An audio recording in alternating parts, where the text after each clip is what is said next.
This is The Boys podcast from TV Podcast Industries, and we are talking about The Boys Season 3, Episode 7. Here comes a candle to light you to bed. Let me tell you something, kid. I don't make friends with talent.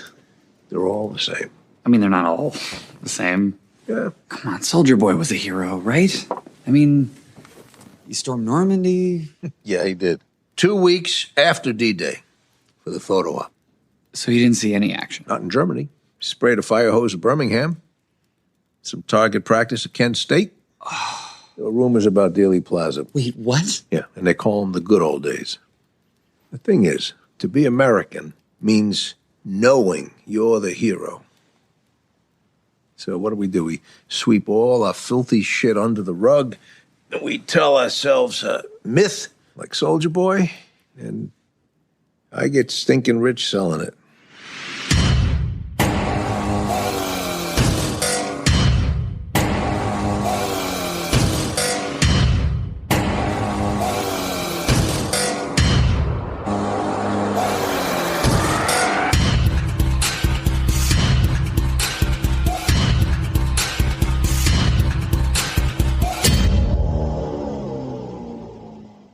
Welcome back, fellow boys and girls. It is The Life Aquatic on The Boys podcast from TV Podcast Industries. We are on to episode 7 of The Boys season 3. Here comes a candle to light you to bed, and you might not like what you find if you're married to the deep.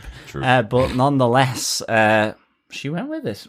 No, well, I specifically heard her say, I'm out. She went with it until there was a suggestive tentacle rub, I guess. Yes. And don't we all just hate suggestive tentacle rubs? Absolutely. Especially at our own bed. Exactly. But I am one of your hosts, John. I'm one of your other hosts, Darick. And I'm Chris, questioning whether PETA is going to take back the award they gave to the boys for now talking about bestiality. Well, I'm really hoping that was CGI. Do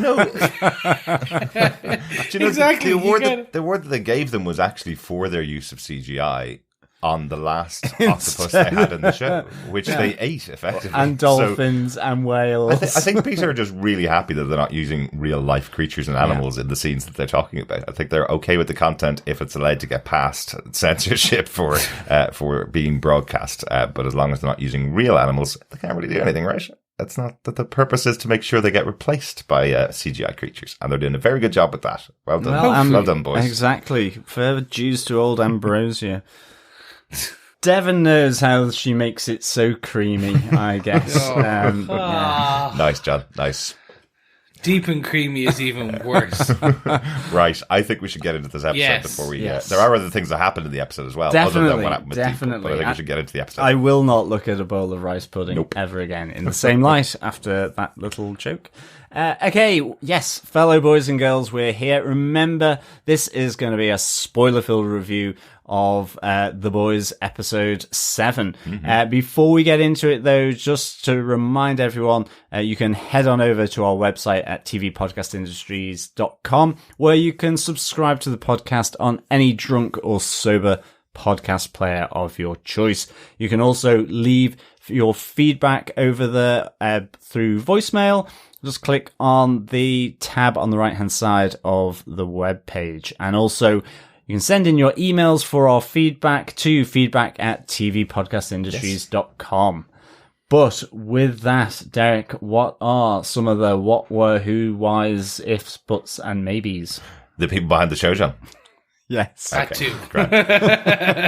We are on the penultimate episode of The Boys. This is the second last time I'm going to be saying this for this season of The Boys. This showrunner of the show is Eric Kripke, once again, based on a comic series from Garth, Ennis and Darick Robertson, executive producers of the show, and the minds behind the debauchery are Seth Rogen and Evan Goldberg as well. This episode was written by Paul Grellong. Paul wrote on Hawaii Five-0, Revolution and Terra Nova, but this is his first episode of The Boys. Director of this episode was Sarah Boyd. This is the second episode of The Boys that she has directed after season 2, episode 6. She also directed an episode of Agents of S.H.I.E.L.D., a really good episode actually towards the end of the final season. Excellent stuff. And we spoke about her when she directed the penultimate ever episode of Jessica Jones. Oh, yeah. The third season of Jessica Jones, one of our favourite of the 3 seasons. Excellent, yeah. Sarah Boyd involved in the end of that. So those are the people involved in the show. John, do you want to tell us what they gave us with your synopsis of The Boys Season 3, Episode 7? Here comes a candle to light you to bed. Sure. After running away from Homelander at the mention of the return of Soldier Boy, Black Noir is in hiding. But he's not alone. His imaginary animated friends are there to take care of him. To cheer him up, the animated characters show the tale of how bad Soldier Boy was to the members of Payback and why he was right to take out his former commander. Meanwhile, Mother's Milk was focused on his vendetta against the same Soup. An insidious threat has taken over his family as his ex-wife's soup-loving boyfriend is pushing his influence on Mother's Milk's young daughter. Believing Vought and Homelander's lies, he is causing a rift in their family. Meanwhile, Soldier Boy is on a mission with Huey and Butcher to get another member of Payback, Mindstorm.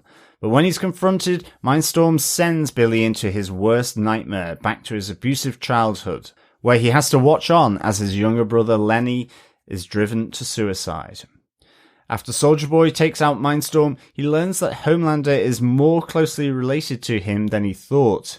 He's his offspring, his bouncing Soup baby boy, and he calls Homelander to share the good news.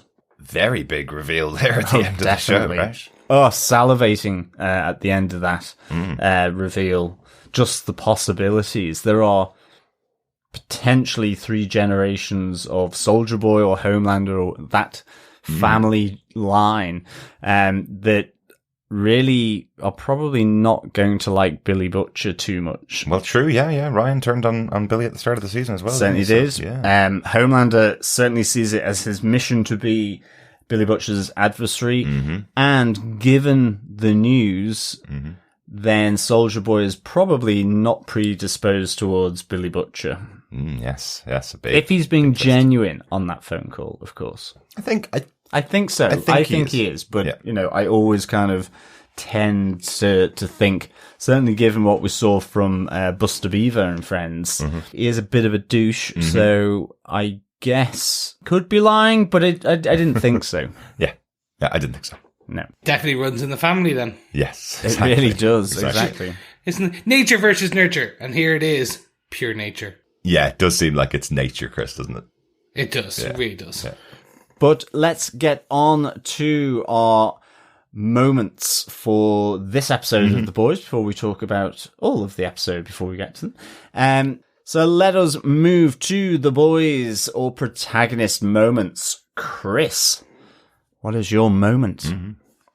I'm going to take a very quick one, which is V24 is killing the boys. Yes, it is. And the revelation that comes from Annie January as she's in the lab stealing V for Kimiko and we'll touch on that later.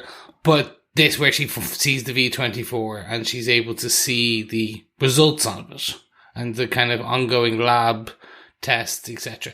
And we already know, based on Diabolical, the animated series, how well tests are conducted within Vought Enterprise. Yeah. And Vought International. They kind of like their live subjects, don't they?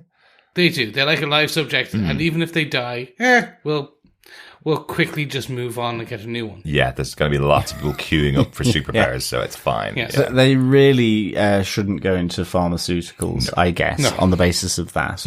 They're a little unethical. But aren't they all?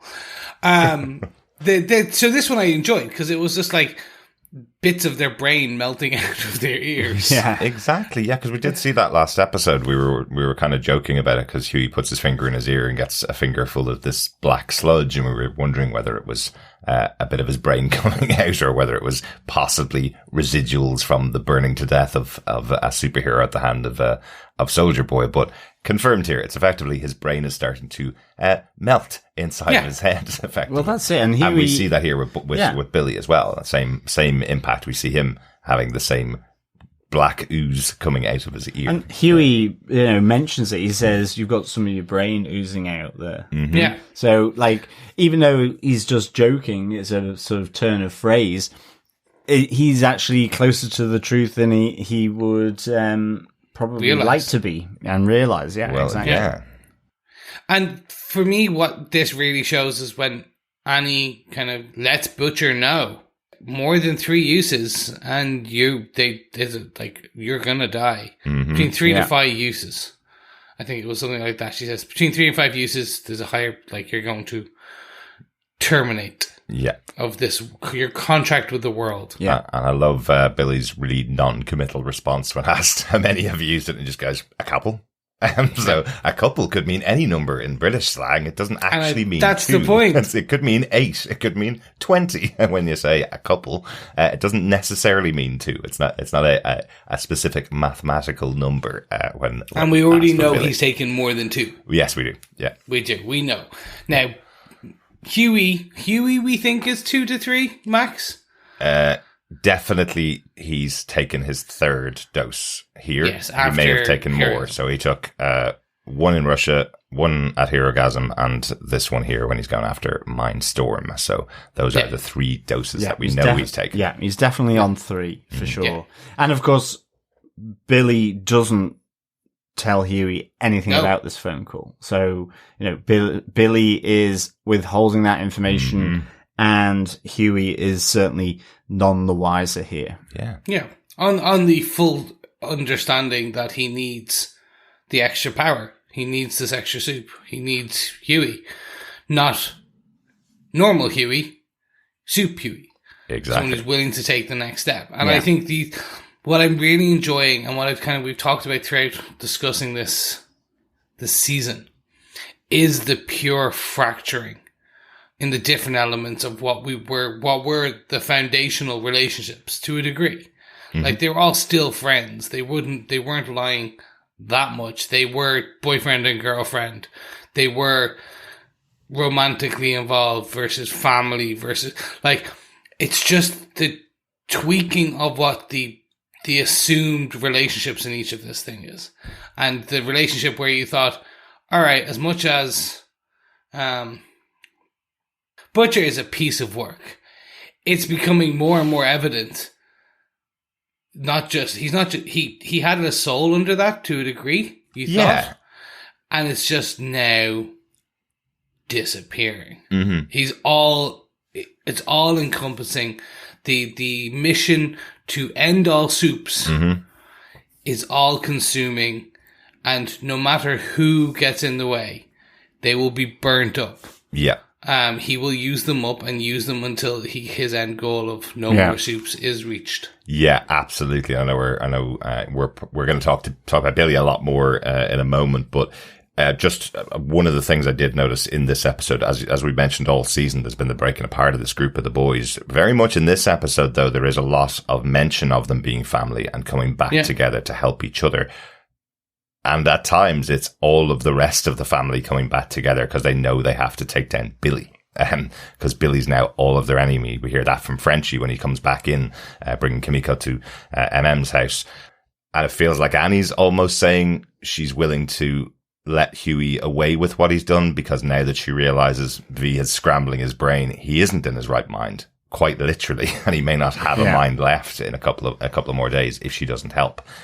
So I do feel like that's part of them bringing back together, but there's a big opportunity here for Billy to also prove that these people are family that he will protect with his life, and I'm sure we'll talk about it. Yeah, and I think that's the interesting thing in terms of, I guess, to my boys moment, is that given what happens to Billy Butcher in this episode, where he is knocked out by Mindstorm and taken to that place that holds so many bad memories for him, and his relationship with his father, and the abuse, the violence, and ultimately what happens to his brother Lenny. You see him wanting to sort of correct that right from the get-go, but he's within his own mindscape, so he just passes through his dad, who's about to beat 11 bells of crap out of him as a younger boy. In some ways, it almost feels that hasn't resonated back into the real world with that phone call from Starlight, effectively warning of danger and death to people that he associates with, is his family in quotes. So he's still very much on that singular mission. He fobs Starlight off with, well, we've only had a couple, as you say, but also then he is saying to Billy, we actually need to go and get more. Yeah. It's the price worth paying. So, unless there's something that changes in the course of the final episode, he's still not displaying that empathy or that kind of caring side. But then he never has he? I mean, his caring side is to still be quite abusive to them, even though he does care for them. But it's almost like that whole piece of him going under as a result of Mindstorm, seeing all these memories, and ultimately having his younger brother commit suicide in the kitchen with the gun, and looking at him directly and saying, this is because of you. Or none of that has resonated back into sort of the real world. Exactly, and that's why it's so crazy, because he's not been sent back in time to experience the memories as a ghost. This is his own mind putting him in a prison. Mindstorm didn't go, okay, Billy, we're going to make you watch the worst thing that happened to you in your life and you won't be able to do anything about it again. That's not what he did. He sent him back there. The memories are talking to Billy the whole time. They're telling him how much he's turned into his father, a person that he hated, a person that he wanted to kill at points, which we saw last season. The vision of Lenny before he kills himself says, you did this to me. Yeah. And you're going to do this to Huey. He calls out Huey in the vision. The Lenny says that to Billy. How would Lenny have known Billy? Of course, this isn't a memory. This is his mind telling him, you're going to do this. And he comes out of it afterwards and still commits to going, well, I guess I'll sacrifice Huey for my ultimate goal. Exactly. So. The layering as well was really good. There was the moments where his dad takes a drink and you see Billy taking a drink, and then the hit. And I think it's where actually Billy accidentally hits Lenny, and it cuts to him hitting Huey. Like all these different layering and cuts of what his father did to them or he was doing, and it replicating as he is Billy Butcher as an adult to Huey, and just that self-destructive side that Billy Butcher has coming from the self-destruction of his own father. Absolutely. Really good. Absolutely. I thought. You're right. The cutting is really, really good. The editing in the scene is really good. Love when we see young Billy beating up his teacher for catching him selling weed, because his father's going to beat him. So takes it out the teacher, and then we cut between his father beating up Billy and older Billy beating up someone, one of the people earlier on in the season. You see that it's led through his entire life from this moment where he lost control, beat up his teacher, and also hit Lenny. So, so he knows he's turning more and more into his father, and that's where he got all of those cues from. All of the ways that he deals with everything are all back to his father, a person that he wanted to get away from. Yeah. I think the interesting thing as well is all the while that he is in his mindscape there, flat on his back in the forest, is that you have Huey trying to convince Soldier Boy that they need to take Mindstorm alive so that because he's the only one that can wake Billy back up. You have him putting, the bag under his head just before he leaves. And then eventually going against Soldier Boy's wishes by, again, another naked teleportation with Mindstorm and sort of getting Mindstorm off the paranoid ledge to do that. So the absolute opposite, what Lenny is representing in his mindscape is Huey out in the real world trying to get Billy out of this situation. Exactly. Yeah. Riddle me this. Did we know previously? I'm trying to remember. Did we know the full extent of Billy's past with Lenny? Did we know how Lenny died? Did we know the beatings? I'm starting to confuse how much I remember from the show versus, because it's nearly 4 years now, versus the comic books. Yeah, this is a completely different version of the story of Lenny from the comic books. But yes, we did know this from last season. It was brought in when we met Billy Butcher's dad, played by John Noble. In that episode, I think we saw the flashbacks and we knew that he'd killed himself, because I remember talking about how different that was from the comics. He dies randomly in the comics, with nobody else involved. It's a bus crash or something like that. Yes, exactly. Yeah, this is a weird one for me. And no disrespect, like everything you say have so far been true about this. It was layered, it was deep, it was emotional, and it was really good. And I was trying to figure out why it wasn't impacting me as much as it should have been. And I felt, and I was trying to go, is it because I know part of his brother's story? I'm currently going through Dear Becky and the comic books. And I'm like, it's because of that. I know they did talk about Lenny in the past. I'm like, should I be like, oh my God? No. And I'm like, I was very shocked that I wasn't being as empathetic. I wasn't as emotionally connected in the scene because I had seen, or I felt like I had seen this before. The only difference was Butcher being in the room. Yeah. And Butcher, like showing how Butcher once had kind of hit Lenny by accident. Like, all those smaller, just slightly tweaked bits, I was like, I feel like I've just lived this moment watching this scene before. So it just didn't feel as impactful. Exactly. And I'm just wondering if this couldn't have been amped up then. Like, if you were going to go for this type of mind prison, why not go full? Like this, they could have done, again, budget constraints aside. You could have gone deep on this.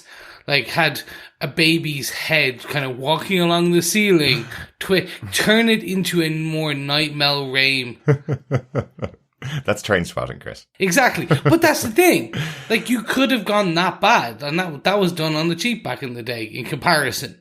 Like, you could have gone, like, further, more, like, Nightmare Fuel-esque. Like, as it breaks down, as he starts to feel more and more emotionally broken by this scene, these groups of scenes. Everything you said is very true. And I'm not, it just felt, I was like, I did not feel as emotionally connected to that scene as I felt I should have been. Right, You're just cold, Chris. That too. Well, Besides that point. Let me posit something different to you, Chris. You're not supposed to be emotionally connected to those scenes. They're good, they're well acted, they're fine, but I think your big moment that's supposed to hit you like a ton of bricks is he's been sent back in his mind to experience the worst moment of his life where he feels his brother killed himself.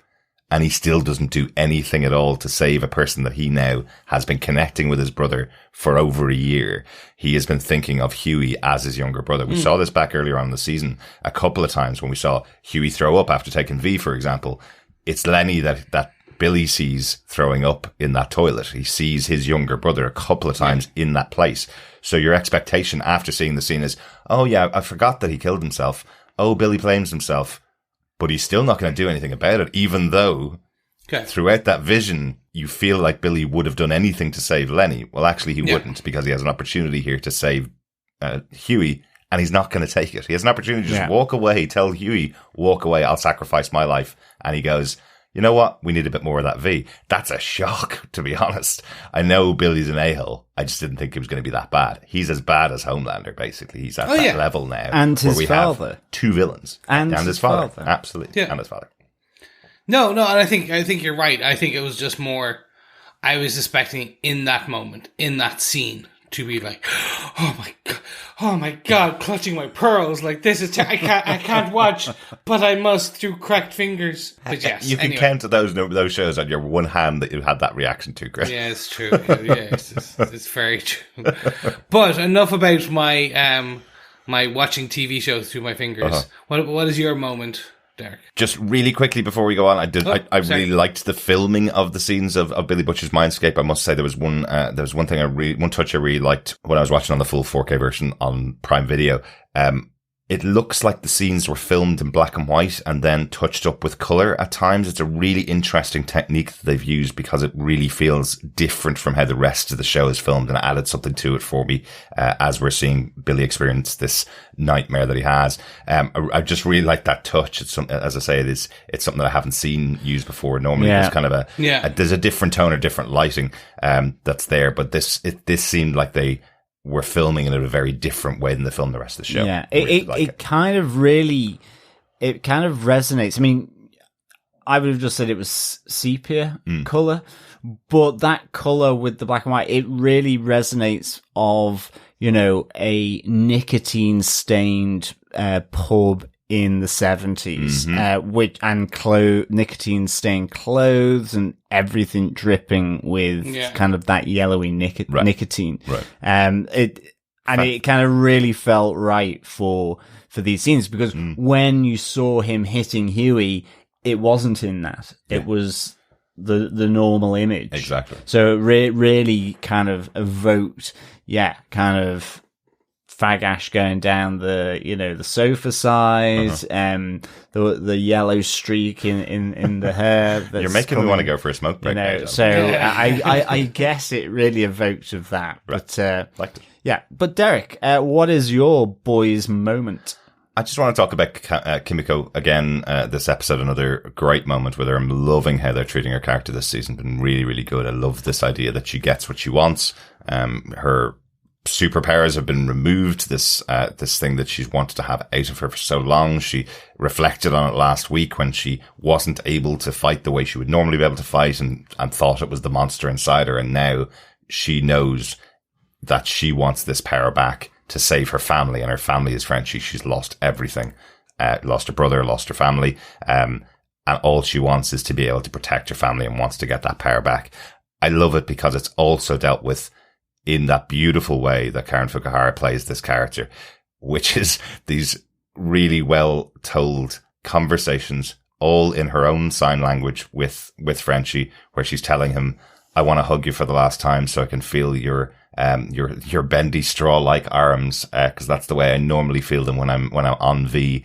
So I want to hug you properly and dance with you one more time before we get there. That's such a Kimiko character trait. It's such an unusual thing for her to do. I love that she was so depressed that she went out and bought herself a 4 or 5 liter bottle of whiskey to have her first drink, and takes a massive swig of it, thinking that's what you do to deal with your depression. I love that conversation between herself and Annie when she's texting back and forth about what's going on in their lives, and what's she going to do about Huey, because she's trying to build the confidence up in herself so that she will encourage Annie to go and get that V for her to save Frenchie. She's trying to explain who she is more to Annie, a character that they haven't really connected too much in the past. No. They haven't spent a huge amount of time together, but I do love these scenes that they have here. And yes, Karen Fukuhara playing a character again, 3rd season, without pretty much any dialogue. She's had 2 songs now, but no dialogue really in the show, is knocking it out of the park. I really love seeing how they handle her and the storylines they give her. This one was really, really good to have this choice of Kimiko to go back on the V, to go back to the things she's always wanted to get rid of, because she's realized she needs to protect her family. That's such a cool storyline. Question again, riddle me this: is the romantic element gone? She starts talking about she wants to protect him like a family, almost like a brother. There's almost like brotherly love, because she does talk about her own brother in this situation. And I'm trying. I took from this that they have now moved beyond a romantic relationship after the kiss to a more platonic brother sister, friends forever, blood brother kind of thing. And I was like, are you doing that? Oh, I don't know. You just got me invested in the this very much. They are going to deeply fall in love and kind of run away together for a while. Chris, come on! You've watched long-term TV shows before. This isn't the first time you've watched a series like this. They are the will they won't they couple. They are the ones that you'll see kiss occasionally, or something will happen. but they don't have someone in between them. It's not a love triangle thing. It's if they are in the right circumstances, you would hope they'll get together and go off into the sunset together in the future. But right now, that's probably in the back of their mind, considering all the blood and guts that are going left, right, and centre in this show. But it's always this show. Yeah. Goods left, right, center. Yeah. I mean, the interesting thing, I think, with Kimiko being back on Compound V, is that, both Starlight, in going to get the Compound V and having that conversation with Kimiko, and Frenchie, who administers it for her to change back, have both had that conversation with Kimiko and given her Compound V. Mother's Milk doesn't know about this. And so, in a sense now, within the boys, yes, they're not taking full Compound V, Huey and Billy Butcher, but they had this conversation between them. So at least Huey did, where Mother's Milk, it says, well, he's a grown man. He can make his own decisions. He makes that decisions. Here, so too does Kimiko. So I'm just wondering how it will play out with Mother's Milk, and whether in the end this helps reconcile the boys back together again as well. Because the fact that she's done ultimately what Billy and Huey have done, just with the permanent Except compound. she's done it permanently, exactly. So, that's what I kind of really liked about this. I mean, I think Kimiko and French's relationship is just absolutely wonderful, and I think just him doing it was great. So I really like that. But that's the thing here, is that you now have Frenchie and Starlight aiding Kimiko to do what Billy and Huey ultimately have done. Yes, it's only a 24-hour version. Yes, she was on it previously, but in the scheme of things, I think that should have ramifications a bit for Mother's Milk, because he has a principle, There's a principle. He's really quite strong on it. And I think he would have strong opinions about them feeding Compound V to Kimiko, no matter what she says. Okay, I can see that. I can see that, and I wonder if it had been something like she was on her deathbed and the only way to save her was to give her Compound V. Maybe he would have be on the right side there. And of course, we've heard that mission of Billy, which is kill every single soup, no matter who they are. He's probably justifying in his head, going, "Well, I've got temporary V, so I'll just take out all of the soups that are permanent soups, and I'll use the temporary V, and then I'll stop using it once they're all dead." I guess that's his justification. But one other thing comes into play here. We've also seen somebody else this season getting permanent V injected into their back, and we've never seen that character again. Newman's daughter got permanent V injected into her 4 episodes ago? Yeah. About 4 now, And we haven't seen what happened to her. I don't know what to expect on The Boys as a show. Are we going to see some big transformation of her in the final episode? And Kimiko's going down that path. She doesn't get the powers that she had before the V was stripped out of her blood by Soldier Boy. She gets different powers next episode, because Annie warned her. It was specifically called out by Annie. You don't know if this is going to work the same way as it did before. It may work differently. Yeah, exactly. And as I say, we have another character that we've never seen again. So let's find out next episode. And we know from Diabolical that she could have gotten really rubbish suit powers. Yeah. Finding the single sheet of paper that you need in a room. She could be the living bedsheet. Yeah, that could be it. Oh my God, the living bedsheet. Yeah. Now that is a superpower. It depends what happens between those sheets, but we'll come to that when we talk about the deep. God, don't be a living bedsheet at Herogasm, I guess. Oh my God. Exactly. Moving swiftly on. Let's get out of our boys' moments. Let us get into our 7 moments, our antagonist moments. Chris, I think you've got the biggie here with Homelander and Soldier Boy. Yes, so come with me on a journey. A long time ago, young Homelander was sitting in his genetic cell, and his daddy went for cigarettes and never came back, and he's been gone for cigarettes. But Homelander does believe that his dad is coming back any day now. He was off to get a pack of cigarettes. Well, do you know what? His genetic daddy came back. Daddy's home. Daddy is home because, wow, like, no matter what way I thought this was going, that phone call, this reveal was not what I expected. Homelander's genetic daddy is Soldier Boy. And I was like, oh, this is interesting. Yeah. You are subverting most of what, because for everyone else, we will like later discuss, literally John's going to discuss Black Noir later.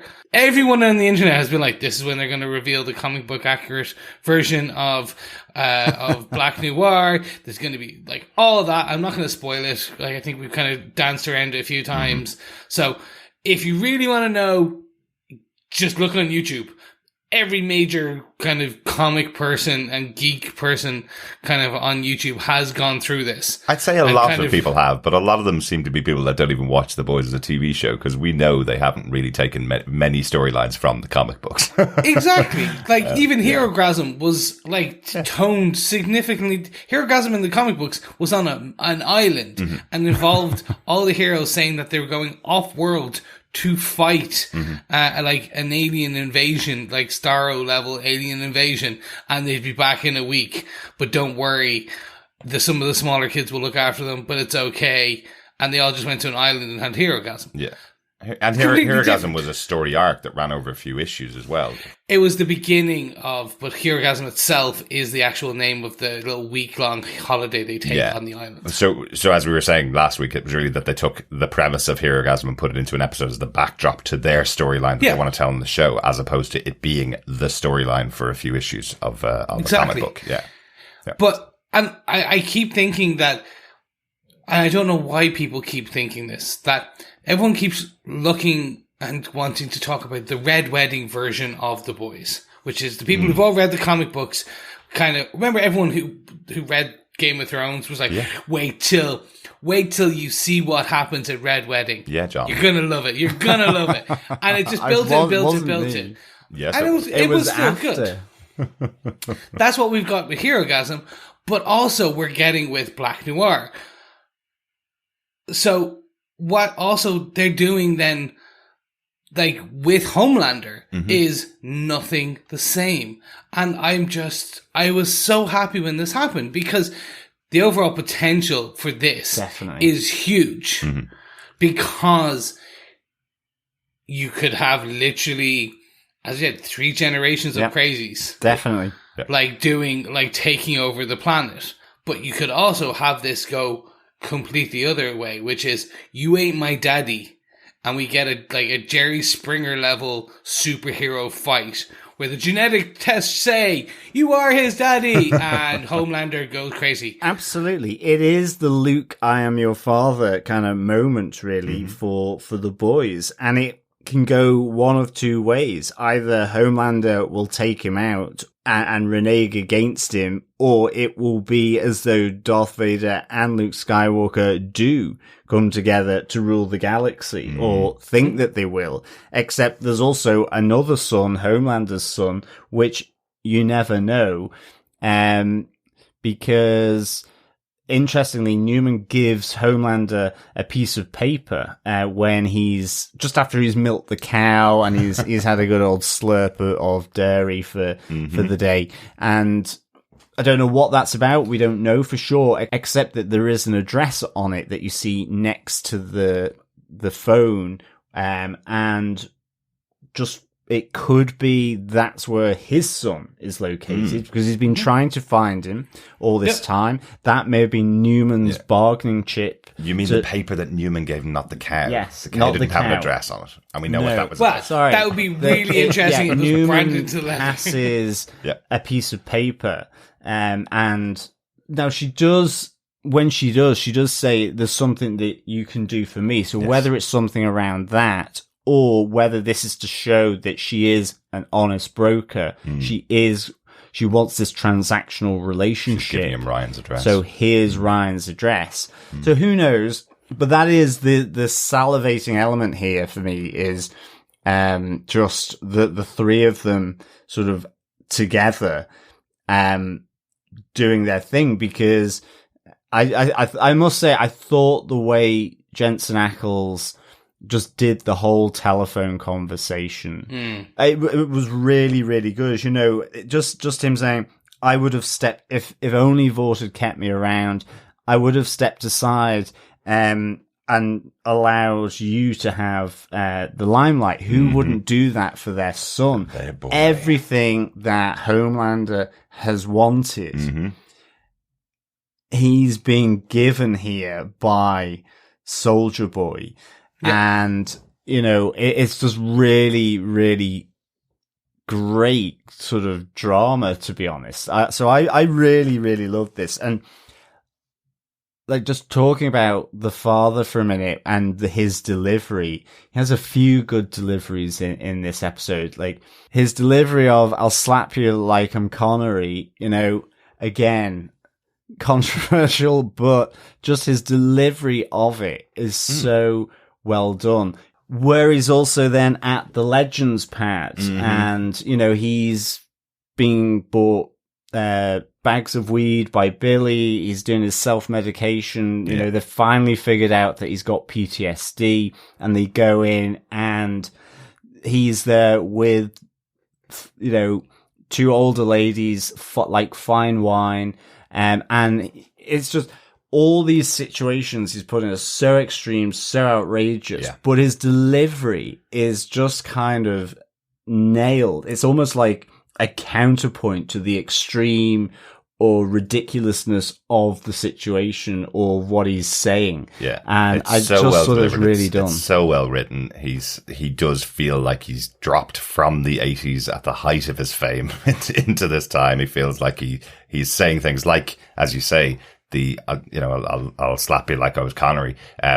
That's something that came out in the 80s about Sean Connery's opinion of how to treat women. Exactly. And a lot of people don't even remember that now, unfortunately. No, I didn't get that. Yeah, the video's up on YouTube. It's in an interview that he's talking and says his opinion of how women should be treated effectively. And Jensen Ackles, playing this character of Soldier Boy, is basically going, well, that's my hero. It's the big action hero of the 80s, so I'll be just like that guy, kind of thing. It is one of those things that can pass you by, but Ackles is nailing every mark throughout this show. He's doing such a great job. Again, now we're coming to the end of this season. We've had a season now with a great character coming in. You like him in some ways. Other ways, you're disgusted by the things he says. Huey particularly points out every word he says is gross, is the way Huey's describing him. And now we're getting to the end of the season.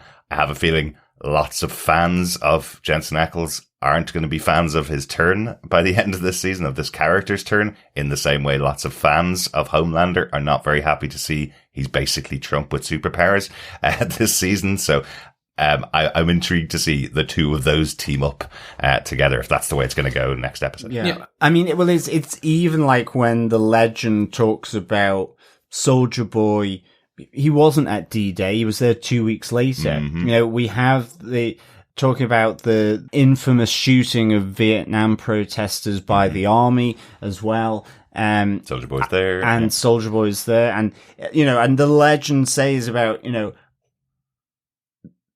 gives that kind of really interesting treatise about what his role is in selling hero worship to the people of America, effectively. And, you know, both Soldier Boy and Homelander are that image. And I thought it was I just thought it was really good, because you can see where it's come from to an extent. Absolutely. I can't agree more. I have a couple of questions. Is Jensen Ackles still going to be around next season? I hope so. Basically, and that kind of leads to where we've got less than 60 minutes left. Yeah. And I'm like, oh, you dropped this bomb in the penultimate? Of course. Like, come on. Like, so I'm kind of hoping that maybe this is a kind of, I hate to say it, like the next one is I've talked about this quite a lot. The Empire Strikes Back, right? Which is, we get to the end of the season, not everything is going to be great. It is Soldier Boy and Homelander walking off hand in hand, father and son, into the sunset, where there's just smoky destruction around them. Yeah, and the next season is we need to come together and to be the boys again. We need to reconnect and figure this out to move forward and just stop these two. And because more. They're going to need more. They're going to need to gather up all the rest of the soups that want to turn on against Homelander and Soldier Boy. That's what they're going to need. So definitely. Army versus army maybe next season. And I do think Edgar is probably going to be in a lot of trouble here if Homelander and sort of understands and is with Soldier Boy, as well as Soldier Boy having learnt from Mindstorm, which is, one of the big points of him getting his revenge on Payback is that in taking out Mindstorm, he understands that Black Noir is the one with agreement and sanction by Vought through Edgar, that it was them that took him out, not the Russians. He understands that, and for the reasons being that he's got his seed in a lab for Vogelbaum to create Homelander in his test tube in, what was it, spring 1981? So he does have kind of a birthday now? In 1981, yes. Yes, Homelander arrived in spring 1981, yes. That's his birthday, so, yeah. But and we learned a lot of this craziness we also learned about how all of this came to be, in particular because of, John, do you want to take your point?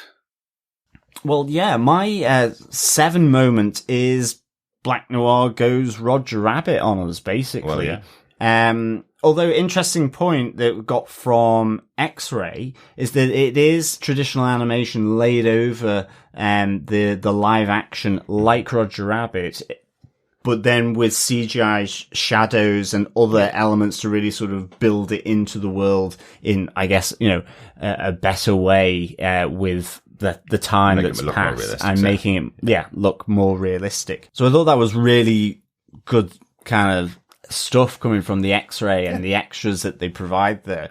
But I just really enjoyed this whole sequence with Black Noir because literally, and for good reason, given his character, he has been in the background and has been silent. And we get his story here. He's not speaking it. Mm-hmm. It's through the medium of Buster Beaver and pals doing their show for him, for, as they say, for something that he has buried deep down.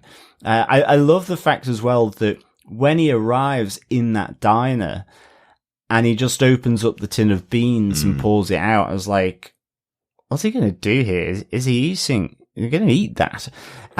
But it almost transported me to that kind of, that horror thing, or it's kind of maybe the tradition of leaving something out for a spirit or whatever to, like you would do, an offering or something out for, a spirit, so that they know that you're still there, or for them to come. And that's used in a horror trope by putting out the baked beans. Now, the pig character from Buster Beaver and Pals goes straight in for the beans. So he does start eating them. But that was kind of almost like how he was summoning these people that are kind of almost his mindscape, that he can do. Because what we learn from it is that, he's been severely brain damaged, having his face cooked effectively on the bonnet of a Jeep in Nicaragua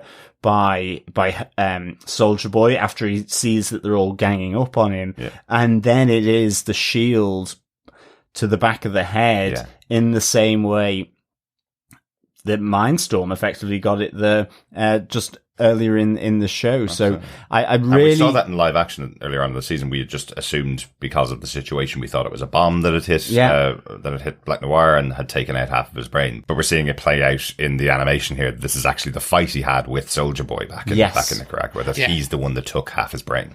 It also confirms what Mindstorm has presumably told Soldier Boy as well, that it was Payback with Vought that ultimately took him out, and not the Russians, and handed to the Russians. And very specifically, Stan Edgar is the one that went to Payback, and specifically Black Noir told him this has now been sanctioned. So it's all really on Stan Edgar here. Yeah. He's the one that's the intermediary here. He's the one that told them, you go ahead and do this. I don't want to know the details. But the end result effectively is Soldier Boy needs to be in the possession of the Russians. That's the end result effectively. So I feel that once again, this is another plan of Stan Edgar's. His whole plan was to get the Russians to have superheroes or access to V in some way. So that's kind of my feeling of what he was trying to do there. Yeah. Because he didn't want Soldier Boy dead. He wanted him taken out of the picture.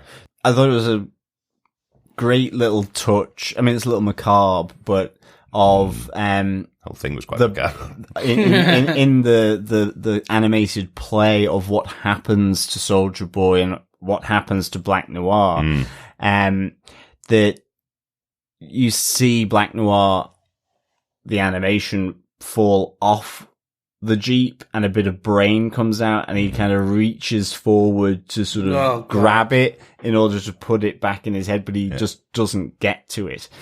So I thought that was, it was just a really kind of macabre touch, but one that sums up the fact that, yes, he's lost part of his brain here. Yeah.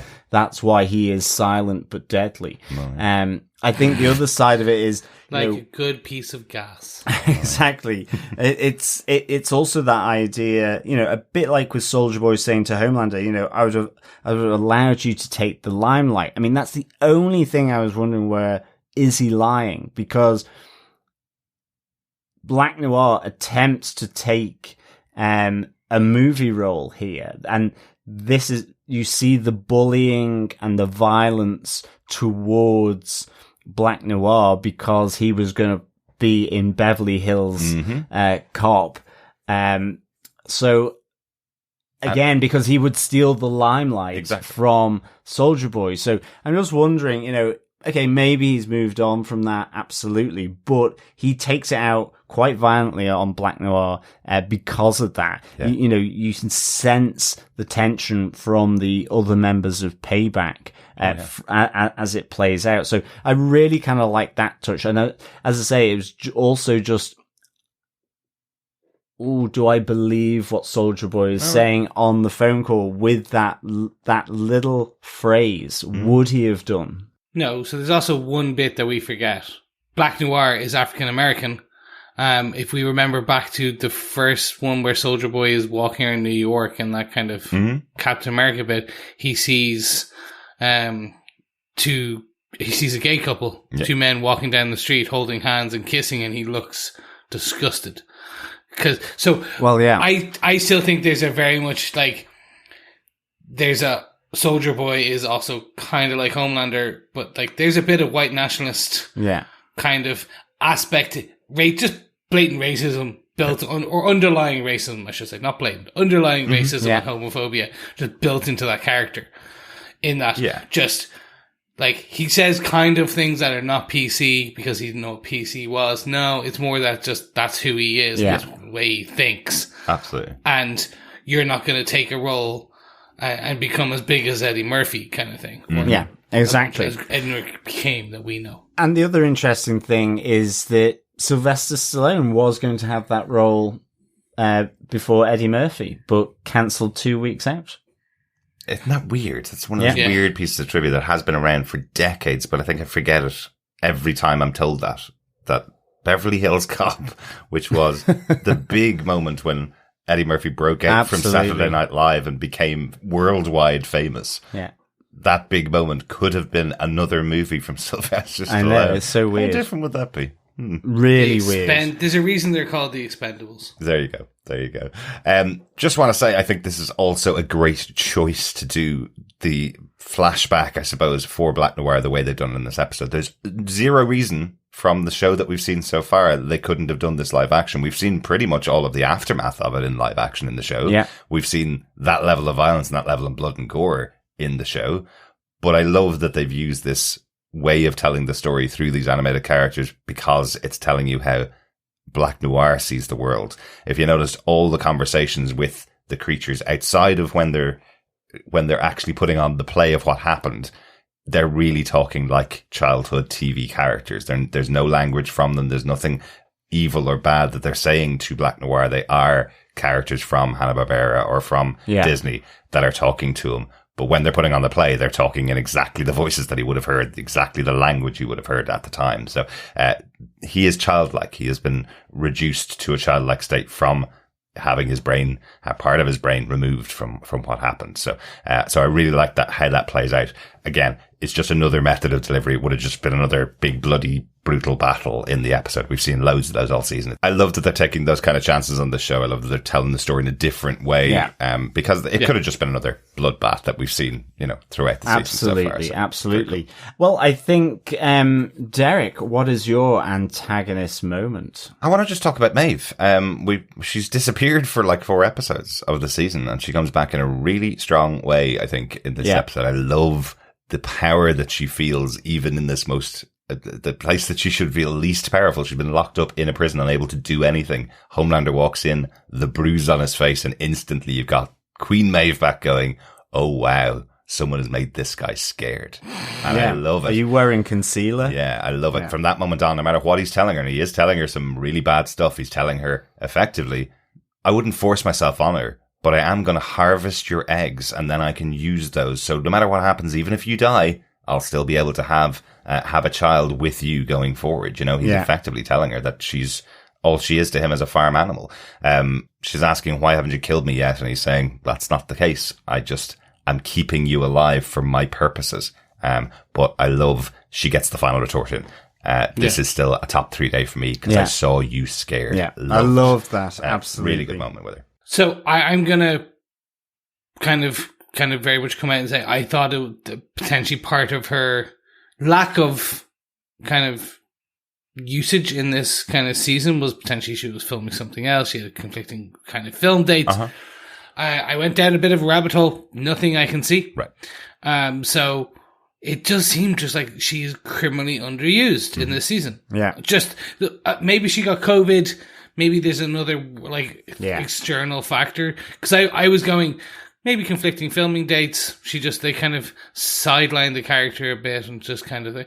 But aside from maybe she got COVID or there was other health issues or something, I really wanted more of her. So maybe she comes back next episode or... I hope so. I would say so. Again, remember what's just been set up there. It's been set up that Homelander was about to use her as a farm animal to create a new child better than Ryan because the two of them together would be better.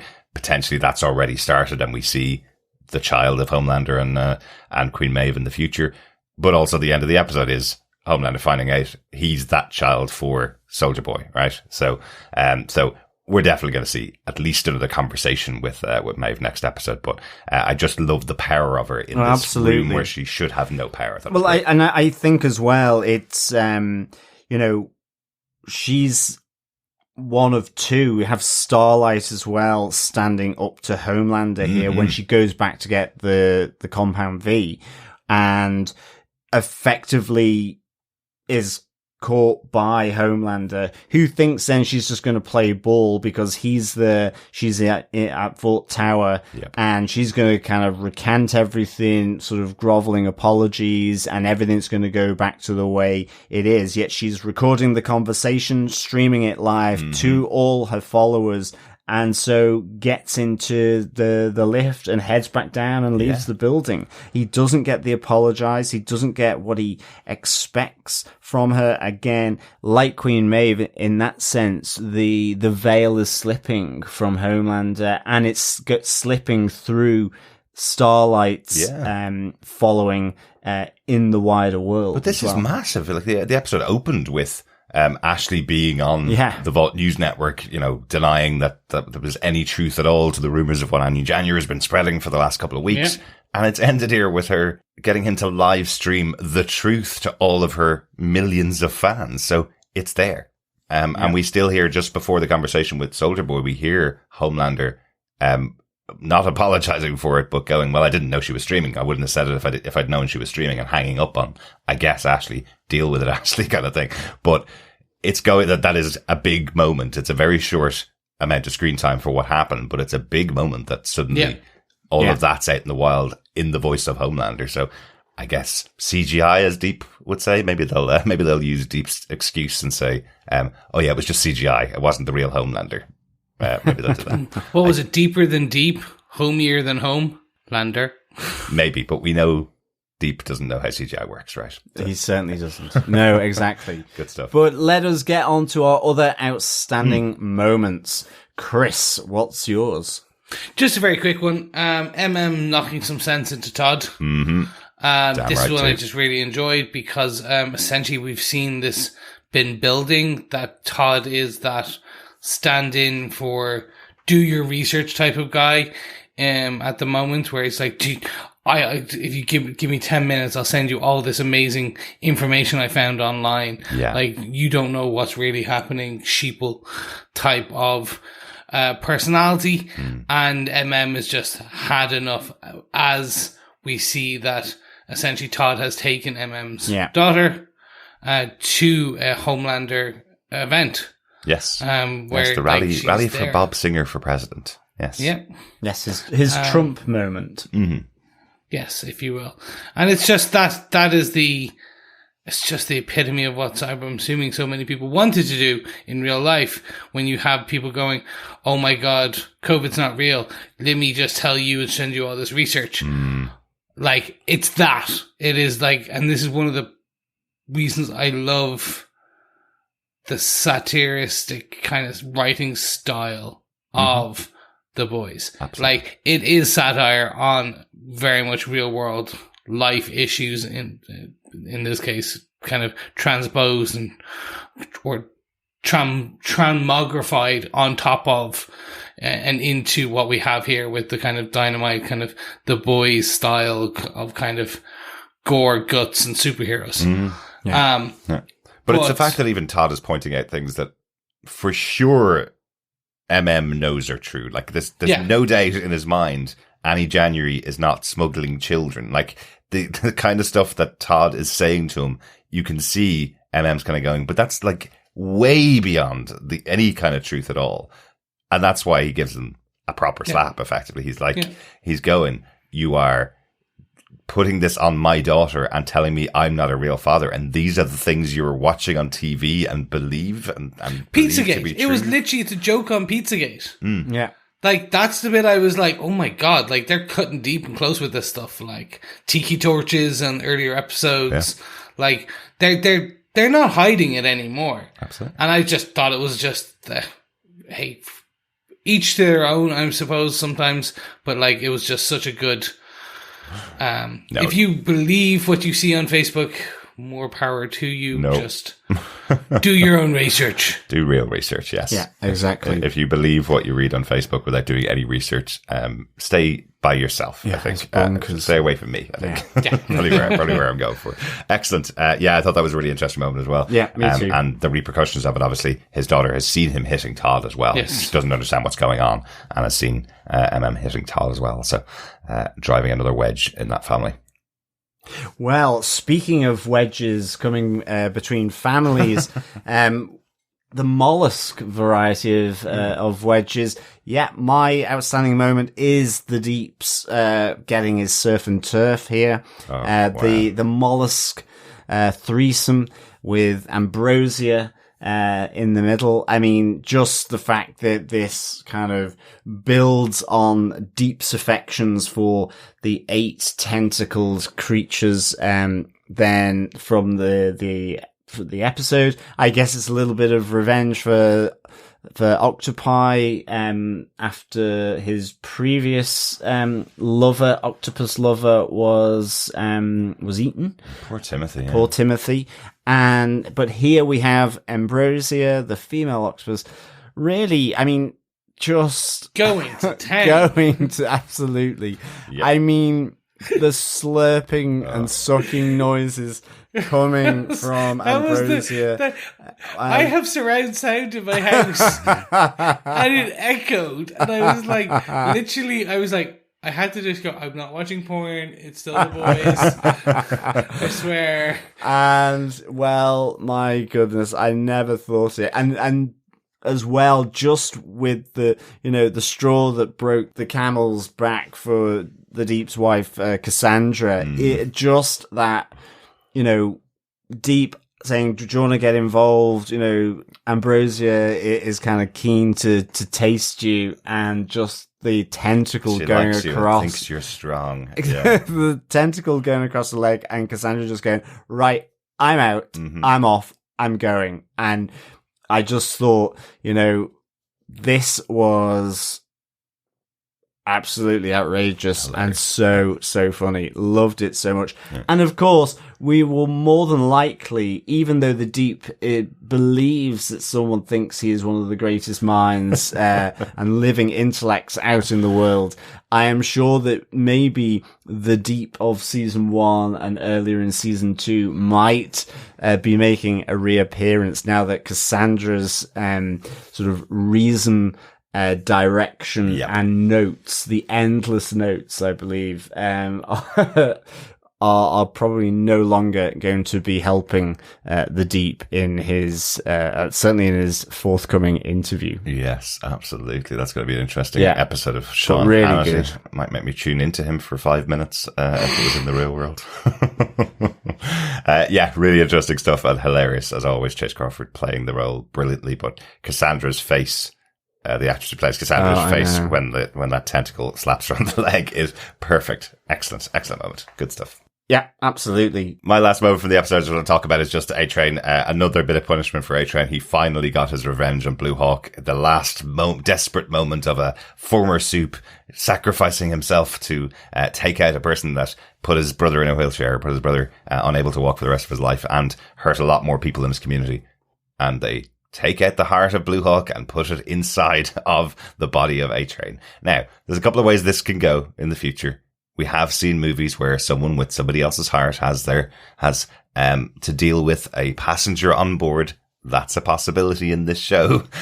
Do we get Ghost Blue Hawk, the racist, inside the body of A-Train in the future? That would be amazing. Is it going to be something like that? Or will it just be him experiencing it himself? Will we just see A-Train himself freaking out about this? But I love how horribly Ashley deals with this whole thing as well. She's taking so much pleasure from the fact they chose to give the heart of Blue Hawk to A-Train as well. She's decided to scrap his movie idea where he's going to go back and discover his roots in Africa. She's decided to create a gritty, realistic drama about a guy from the wrong side of the tracks that gets a white man like Tom Hanks to give them a handout, and that's how they find the real way to deal with their problem, to become the superhero they're supposed to be. Not A-Train's story at all, of course. This is just Ashley's way of punishing A-Train once again. Yes. And I love that she leaves it with with the A-Train's back baby line as she walks out of the whirlwind that she's created. Yeah. Love it.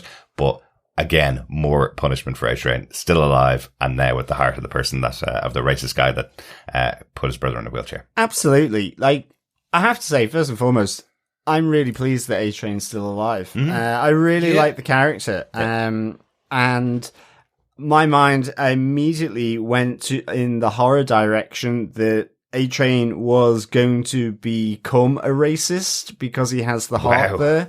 Right.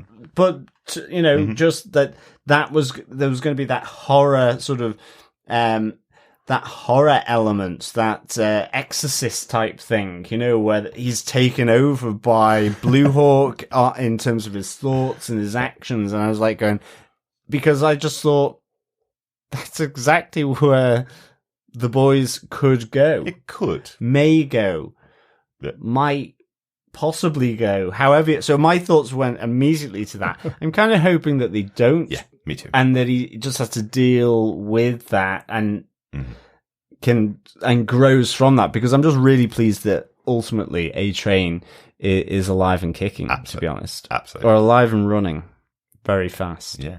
Good stuff. That was my final outstanding moment. A couple of notes from the episode. We should really mention that we finally found the power that can knock out Soldier Boy. Frenchie finds out that it was actually vapor, not a smoke, and finds out it was the Novichok neurotoxin that was used to knock out Homelander. It should kill anybody else, but it just knocks him out. So the possible potential weapon for Soldier Boy and possibly also Homelander. Yes. So, yeah. My one is just Annie's note at the end that she's going to save Huey, whether he likes it or not. And like I'm very much getting that they are not getting back together for the next. Like, it's not going to be a romantic rekindling in the next episode. I'm sorry. This is the wedge. The wedge has been wedged open. Yeah. The straw has broken the camel's back, which always sounds terrible every time I say it. Poor camels. I know. Poor camels, but it must have happened so often if they've created a phrase around it. That's terrible. Yeah, it's like, how much straw? Like, how many times is like one straw? Just anyway. But there you go. But no, so I do think this is potentially, again, leaning into this. Everything is kind of building into a season 4. Do you want to say it, John, or will I? What? It's another will they, won't they couple, Chris, on the show. Oh my God. No. They're not. They have been they are the will. They are the way. They have been doing it for a while. Well, you never know. But, Chris, what are your thoughts for episode 7 of The Boys? I loved it. I absolutely enjoyed the hell out of this. It's subverting my expectations in a way. Not just in the what they've done with Homelander and Soldier Boy. What they did with Black Noir and how they handled that flashback scene. Yeah. What they are doing with Butcher's kind of disregard for the rest of the boys, in particular Huey. Like, what they're doing with these characters. I've read the comic books back to back, or should I say all the way through, at least 2 to 3 times more now. Yeah. And, okay, yeah, sometimes I'm like, oh, I would love to see this. What they're doing with their own show and in this universe and this retelling or reimagining is so much better sometimes. Just for what it is. It's a self-contained thing. It's like each are fantastic in their own mediums and their own things. Yeah. But this is just brilliant TV, brilliant writing. And yeah, it misses the odd time. Like I said, I would have liked something different in Butcher's kind of mind prison horror story. I would have liked that to turn a bit more horror-y and a bit more, oh my God, and that. But we didn't get that. We got what this, but as a whole, I'm really loving this episode. I'm looking forward to the finale next week. Excellent. Good stuff. Derek, what did you think? Yeah, loving it. Excellent penultimate episode. Really strong season this season. It's felt like every episode has been really good. And then you go, well, they can't possibly top this. So this must be the best episode of the season. And then you get to the next episode and you go, this is the best episode of the season. And then you get to Hero Gasm and you go, well, they've thrown all the toys in here. They've made this the best episode of the season. It's shocking, but also great storylines for the character. And then you get to this episode, you go, no, actually, this is the best episode of the season. So I think they've done a great job overall pacing it out. I hope I say the same thing at the end of next week's episode, that's the best episode of the season, because that would be a great way to cap it off, of course. Yeah. Overall, really loving it and really enjoyed this episode as well. John, how about yourself? What do you think? Yeah, I absolutely, I love this episode. I think completely agree with everything that you've said around Black Noir, around just the ramp up, the extremity of it, really, but it works, because it's the boys. I would give this 5 fine wine grannies out of 5, all delivered to the Legends pad for Soldier Boy. Really, really enjoyed this. It was great seeing that Queen Maeve was still alive, A-Train was still alive. Loved the whole thing, seeing Billy's mindscape, effectively Black Noir's mindscape or lack thereof through the medium of animation. Like you say, didn't have to do it that way. It's just really, really good stuff. It feels really creative. And of course, just the big bombshell at the end. Wow. Just so many, I mean, just like Ambrosia on the Deep, you just want to gobble it up, really, don't you? In terms of what could happen, to this bombshell at the end, that Soldier Boy is Homelander's father. It's like Russian dolls with the kid, Homelander, and Soldier Boy, all ready to sort of rain terror on Vought maybe Stan Edgar, The Boys, you name it. So yes, I'd give this 5 fine wine grannies out of 5. Nice, John. Nice. Excellent stuff. Let's get on to our pub quiz question for this week. We got our 7th question of 8 of our boys pub quiz questions. I think it's time. Yes, for this episode, the question is, what animal is Black Noir in the animated play that his friends put on for him?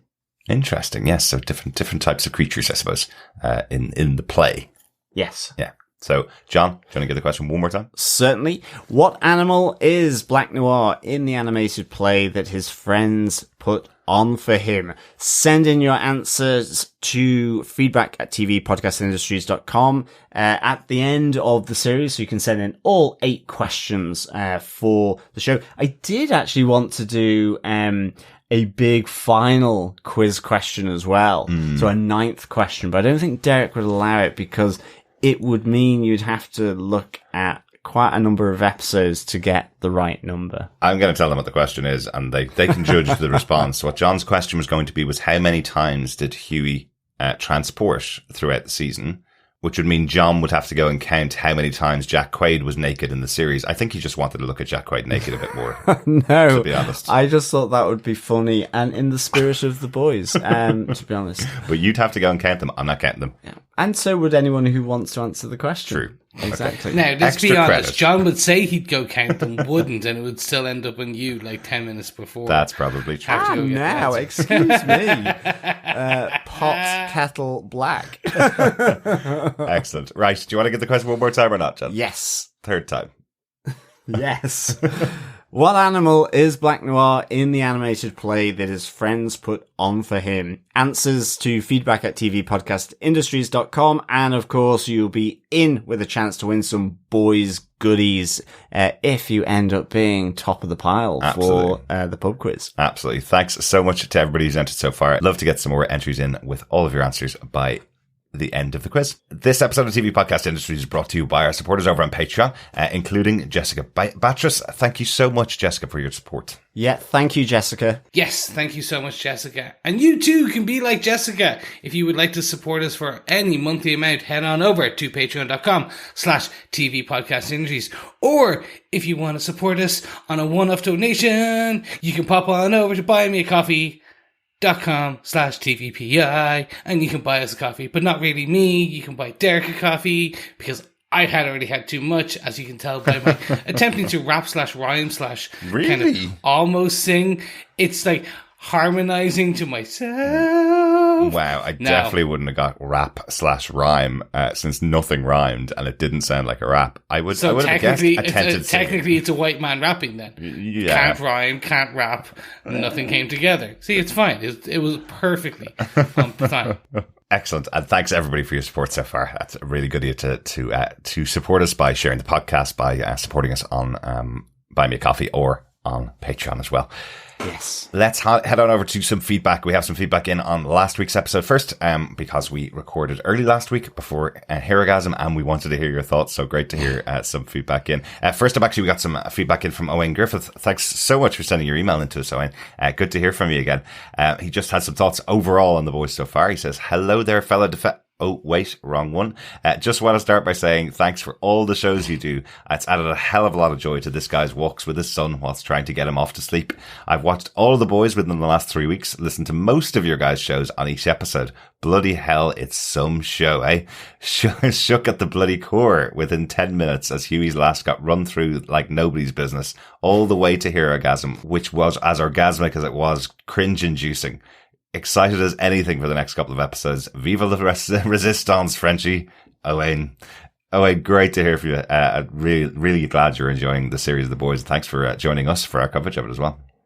Yes, and congratulations on your little bundle of joy, as that has now got you walking the park and just gotten us another listener. So, hey, and thank you so much to your son. His payment is in the mail as we speak. Absolutely. Yes, if you two want to like bribe people into listening to us too, you two can get a whole shiny nothing in the mail. Yeah, thanks so much, Owain, for the feedback. Really good to hear from you. We also got an email in from Coffee and Vodka on last week's episode as well. Greetings, fellow imploding defenders. I really don't understand what the reviewer warning was for. So close, but one has to wonder by the bruise if Homelander's at least been partially affected. A-Train faced his hypocrisy, sincerely apologized to Huey, avenged his brother, and made the ultimate sacrifice play. Starlight came clean, and Mother's Milk chose to help the victims over vengeance. How much honor can an episode of The Boys take? Kimiko and Frenchie's final scene, not the one with all the stabbing, brought a tear or two to the eye. Magic like this doesn't happen without real chemistry between the actors, crew, and creators. This installment was literally bloody poetry. Imagine Huey with a tail. It's uncanny. He's the albino Nightcrawler. Finally, I can't wait to see how it plays out with Noir. 5 explosive orgies, clashing eyelight lasers, and roadkills out of 5. Peace and take care, Coffee and Vodka. Coffee and Vodka, I almost said clashing eyeliners. It's very different. Maybe it was because it was Pride Month. I don't know. Coffee and Vodka says, P.S. I don't do Facebook, so do not have access to some information. Will you be covering The Sandman? Oh, yes, we will. Darick. Okay, you got it before I... Didn't even get us a second, did we? Oh my We're all goodness. like, oh, do tell us. Are we going to cover it? I knew we would, but like, I just wanted to hear. Yeah, 100% we're covering The Sandman. I don't know exactly how we're covering it. Once again, unfortunately, Netflix is dumping the entire thing in one day, like it did with Umbrella Academy. So it really will depend on when it comes out. What happens really with that is if we were doing 2 other shows at the same time and the show came out with episodes weekly, we could kind of pick them up. We'd go, right, we'll just do 2 episodes and catch up. Yeah. Whereas because it's being dropped on Netflix all in one day, we can't just pick up 8 episodes and release them all in a day. So we're now majorly behind on Umbrella Academy. When Sandman comes out, we're going to have that 8 episode series or 10 episode series is going to be coming out at one time. So we really just have to work out what other stuff is happening at the same time. So, but I am so excited for it. Love the trailers for it. The cast look fantastic. There's a great reveal and interview with all the cast at the last Netflix day where they were all interviewed about their roles. It's sounding all really positive. Neil Gaiman's really positive about it. The writer of the original Sandman books is heavily involved in the creation. And when he's involved, usually great things happen. Yeah. So very excited to see The Sandman, and we will be covering it here. Yeah, definitely. Great stuff. Thanks, Coffee and Vodka. Yeah, thanks, Coffee and Vodka. Yes, and a bit of info if you like Jack Quaid, Huey. His favourite superhero is Nightcrawler. Wow. He announced this week on an interview with, when he was talking about the kind of him getting powers on the kind of funny podcast with Greg Miller and all those lads. Very good. So if you look at it this week, he's in that interview with Jack, and he actually says he loves Nightcrawler, and now there's a load of fan art as him as Nightcrawler. Excellent. Petitions to get him into the MCU. So that's probably the reason why you got this power of the show then. I'm assuming so. Well, yeah, I'm assuming so, but like he says it like it's more that they said it to him and he was like, "Oh yeah, I love that. He's my favorite." That's like Nightcrawler. I like it. Yes. I like it. Good stuff. Thanks, Coffee Vodka. Yeah, thank you, Coffee and Vodka. Now, over on Facebook at facebook.com/groups/TV podcast industry, we had some thoughts on episode 6. First up, David Mr. Ryder had some thoughts. Just when you think it can't get any better, they topped the previous episode. This has to be the best one yet. I think in the beginning, when all the celebrities were singing, was a play on when the celebrities did their anti-racist trope, including our very own Jesse Pinkman. Quick interjection, no, that was when Gal Gadot, it was a play on Gal Gadot doing Imagine during COVID. That's because apparently getting celebrities to sing is just what the world needs to heal itself from a deadly pandemic. Back to David. In response to A-Train's brother and the attack in the community centre, I know you guys mentioned that Soups had lost their powers when Soldier Boy exploded at Herogasm, but it seems like only some were affected because A-Train still had his. That's true. Wondering when Annie will use her blackmail picture of the Deep with the octopus. I also don't think the Deep's wife is a Soup. I just think she's a handler. Yeah. I also think that she's the one behind Timothy getting fed to the deep. She noticed during the sex scene that he was turned on by him, and she probably leaked that to Homelander. Anyways, this was the best episode yet. Makes sense why all the actors kept referencing this episode during most of their previous interviews. I like that idea that the Deep's wife is a kind of a handler. Yeah. I hadn't thought of like her actually reporting directly to Homelander or anything, or to Vought. Just assumed she was just kind of what she was based on the church, and being there. And in A-Train, the reason A-Train didn't lose his powers is because he was already gone by the explosion point. The total explosion, because he had already taken. Yeah, he was already away from Herogasm's explosion. And he came back maybe. Yeah, I need to just check that again because, but I think, he kind of left after the incident with Huey. That's what I thought, but I can't be 100% sure now, to be honest. No, I can't. But I would presume that the way they'd solve it is him being outside. I hope they thought of that, because it's a good point otherwise, David. He should have lost his powers if he... exactly. Thanks, David. But as you can see from this episode as well, David, much more to the story of the Deep and the octopi as well. So, for sure. If his wife Cassandra does have a connection to Vought and he's been reporting on him, well, I guess Annie won't need that photograph because someone's going to walk in on the Deep and his new love in Ambrosia, right? Yes. Indeed. Good stuff. Thanks, David. Heather Wallace also had some thoughts on episode 6. She says, I wonder if the surviving members of Payback are really, really wishing the team had been named something else. Very likely. Very likely, Heather. Phil Bootle says, the fight scenes in this episode even surpassed those from Banshee, the show where Homelander was the sheriff. Fantastic episode by every measure. Interestingly, when I saw this comment from Phil Bootle, it was just sent in after the episode aired last week. The show Banshee was airing on TV with Anthony Starr in the lead role. The first episode, I think, just happened to be on cable TV when I was switching around, and I was reading the comment at the same time. How weird is that? But I hadn't actually seen very many episodes of Banshee, but there you go. Yeah, good stuff. Thanks, Heather, and thank you, Phil. Also, Jamie Lawson on episode 6 says, great episode. Loved it. Half expected to see a tiny body bag for Termite lined up with the others. That would have been... Oh my god, I would have loved that. That would have just a guy with tweezers placing it gently down. Oh, definitely. I don't know whether there was enough of him left after Homelander stood on or a little plastic bag or something, or something like that.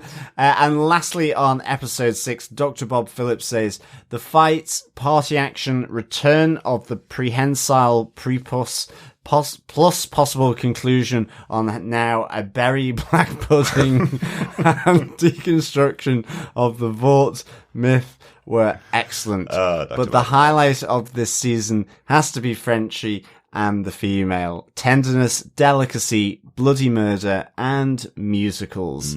Absolutely. Isn't that what this show balances so well in terms of that delicacy, bloody murder, and musicals, and the fights, the party action, and all the other stuff. And I don't think I'll be able to look at a berry black pudding anymore. But they're your favourite. I know, exactly.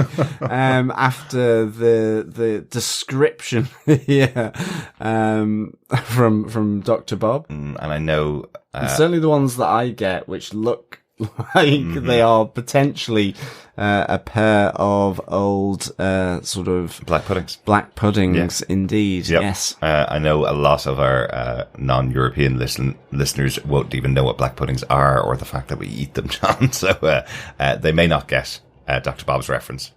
But imagination and Google works wonders. Yes. Yes. Good stuff. Oh my God. Thanks so much, Dr. Bob. Yeah. We have some feedback on episode 7 because we're recording it after it aired for the first time this season, which is kind of cool, right? So we have got some feedback. First off, from Steve Brown has sent us in a voicemail feedback. Hey, TV podcast industries. This is Steve, and I just finished, or I got 5 minutes left on episode 7 of The Boys, and wow, I recorded this before, but Homelander was talking and he cursed, and I didn't want that to get on your podcast because I know you're clean. Wow. I don't even know what to say. I can't wait to watch this one again and podcast on it. I can't wait to hear what you guys have to say about this one, because that stuff with Noir was crazy. I can't wait to see how this season is going to end. And I see some hope for Annie and Huey. All right. Talk to you later. Steve, did I misinterpret you? Did you just say that you recorded that 5 minutes before the end as Soldier Boy was talking? So had you recorded that when you hadn't heard the big reveal of the episode? Oh, yes. Oh, that's really interesting. I love it. Can't wait to hear your thoughts on Panels to Pixels Next Steve. week. That's excellent. The follow-up to that voicemail is literally coming in as we speak. I have an addendum. Please wait. No, at least we could hear Steve's thoughts over on Panels to Pixels podcast, where he's talking about the boys every week as well. So looking forward to hearing that too, Steve. Thanks so much for your voicemail.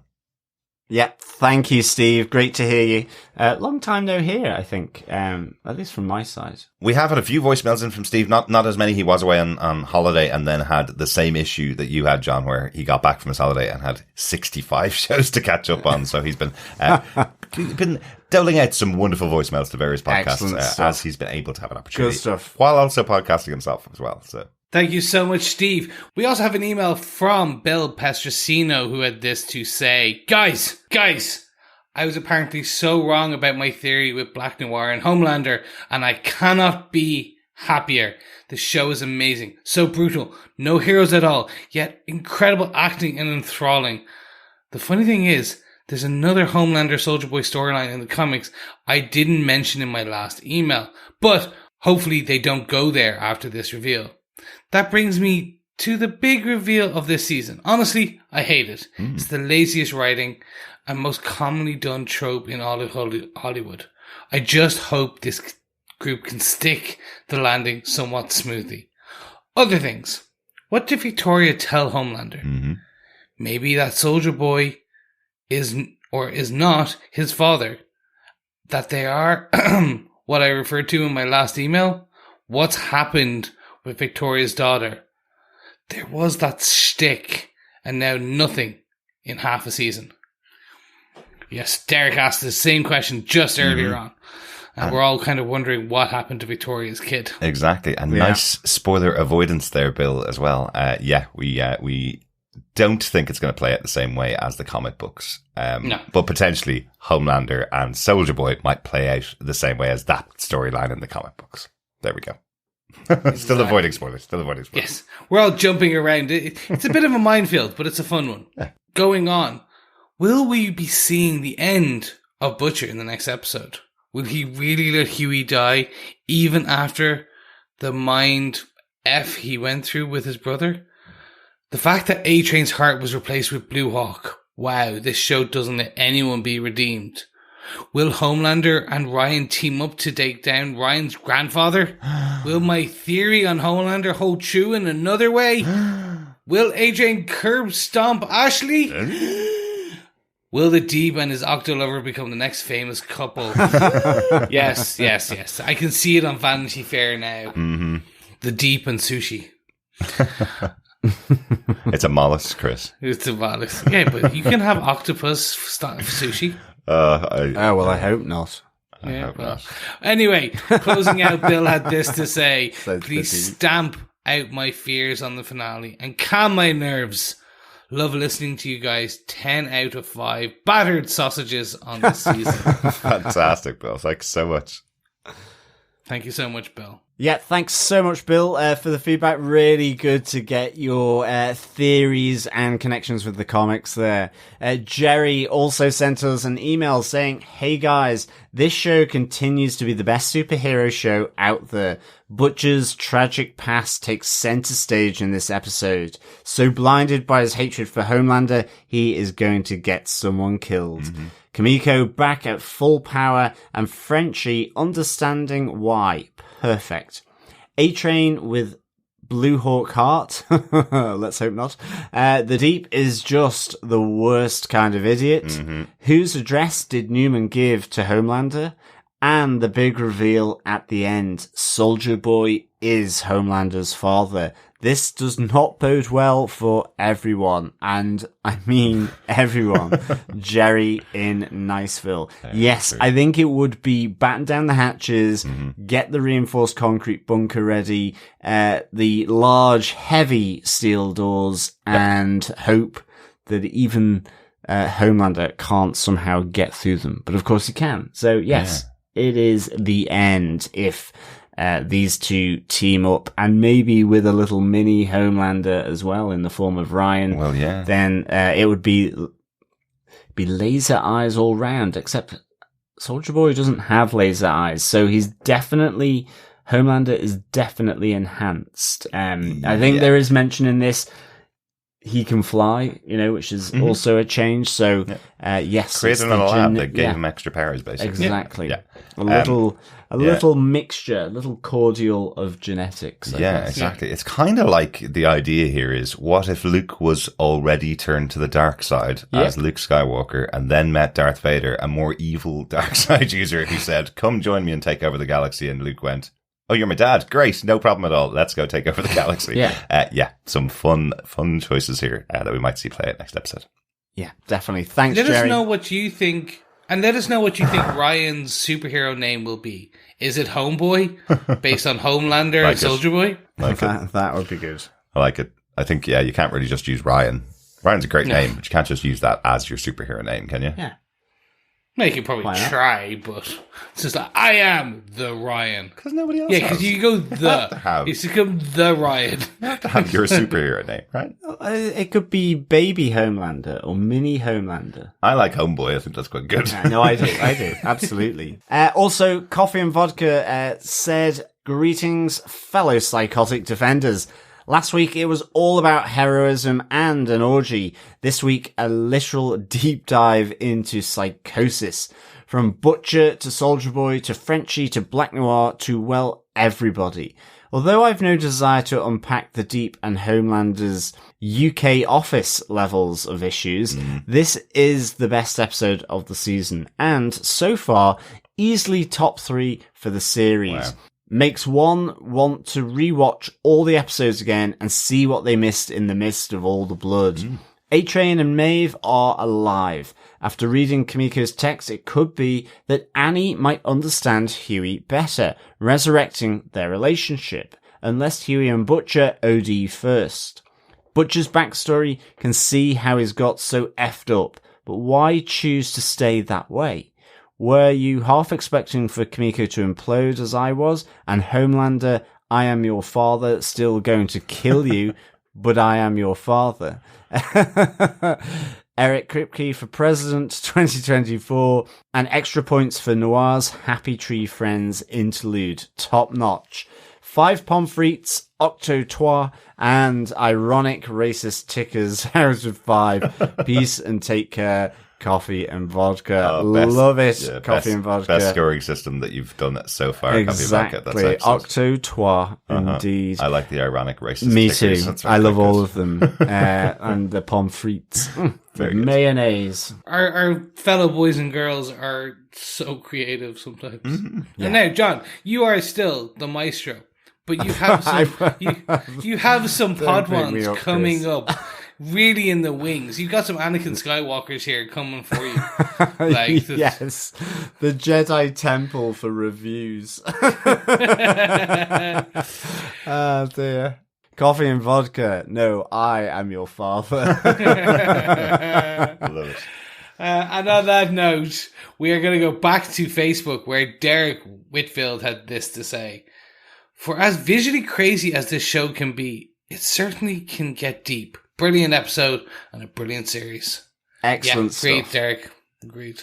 Really good to hear you, Darick. Great to get your views on The Boys. Absolutely. So good to hear from you, Darick. Thanks so much. Heather Wallace has the final thoughts for this episode, for episode 7 of season 3 of The Boys. She says, what's so amazing about The Boys is the way you can have unexpected flickers of sympathy for someone like Black Noir, who is so childlike and alone, even when you know how violent and dangerous he is.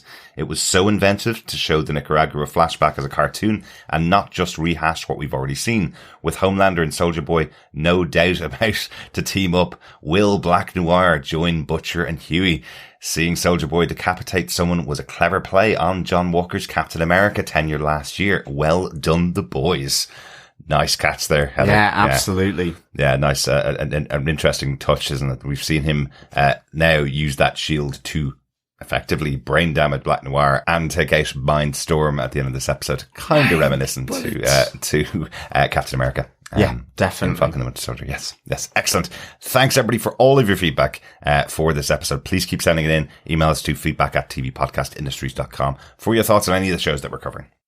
Yes, thank you so much, everyone, as always. And if you like what you hear, don't forget to subscribe on each and every podcast catcher, on Apple, on Spotify. And while you're there, please give us a like, share the podcast, write a review, give us 5 stars, because it's all good. We need it. I am an attention whore and I need your love. Tell me how much you love this podcast. No, but actually does help discovery of the podcast and Absolutely. more people finding the show. You can also just head on over to tvpodcastindustries.com where you can find all the right links and things like that.